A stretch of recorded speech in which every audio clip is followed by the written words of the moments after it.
तो फ्रेंड्स, आइए आज हम पढ़ते हैं राष्ट्रवाद। ठीक है ना। राष्ट्रवाद का उदय क्यों हुआ था और कैसे हुआ था, आइए पढ़ते हैं इसका।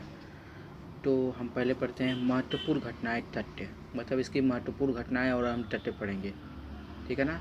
18वीं सदी में कई देश जर्मनी, इटली और स्विट्जरलैंड के आदि के रूप में नहीं थे। मतलब जो 18वीं सदी थी उसमें इटली, जर्मनी, स्विट्जरलैंड आदि के रूप में नहीं थे।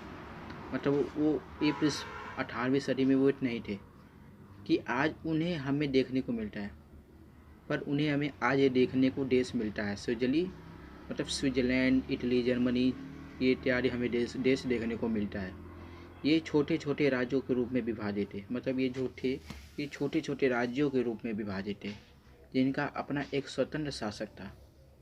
मतलब एक छोटे छोटे राज्यों में विभाजित थे और ये इनका एक स्वतंत्र शासक था। मतलब ये लोकतांत्रिक देश थे।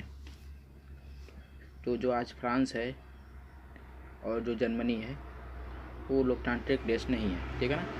1789 ईस्वी में फ्रांसीसी क्रांति 1789 में क्रांति राष्ट्रवाद की पहली अभिव्यक्ति थी। ठीक है ना। उन्होंने फ्रांस में राजतंत्र समाप्त कर सभ्यता फ्रांसीसी नागरिकों को सौंप दी। मतलब जो फ्रांसीसी क्रांति थी, फ्रांस में जो फ्रांसीसी क्रांति थी वो राष्ट्रवाद की पहली अभिव्यक्ति थी। ठीक है ना, पहली अभिव्यक्ति थी। तो इसे हमें फ्रांस के जो लोग थे उन्होंने समाप्त कर इन्होंने नागरिकों को सौंप दिया। इस क्रांति से पहले फ्रांस का एक ऐसा राज्य था।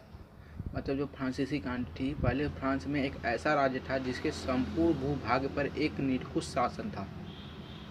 मतलब जिसके संपूर्ण पर भूभाग पर एक क्रांति में निरंकुश राज्य का शासन था। 1804 की नेपोलियन संहिता इसे 804 में लागू किया गया। मतलब जो तीसरा तथ्य जो पढ़ रहे हैं हम, 804 की नेपोलियन संहिता, मतलब जो नेपोलियन सरकार की संहिता से उसे 804 में लागू किया गया। इस जन पर विशेष अधिकारों को समाप्त कर दिया गया और केवल न्याय की क्षमता समानता स्थापित की गई, बल्कि संपत्ति को भी सुरक्षित की।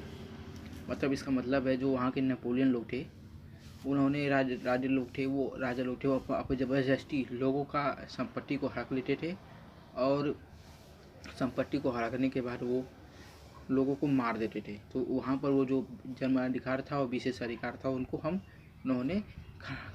उन्होंने जड़ से समाप्त कर दिया।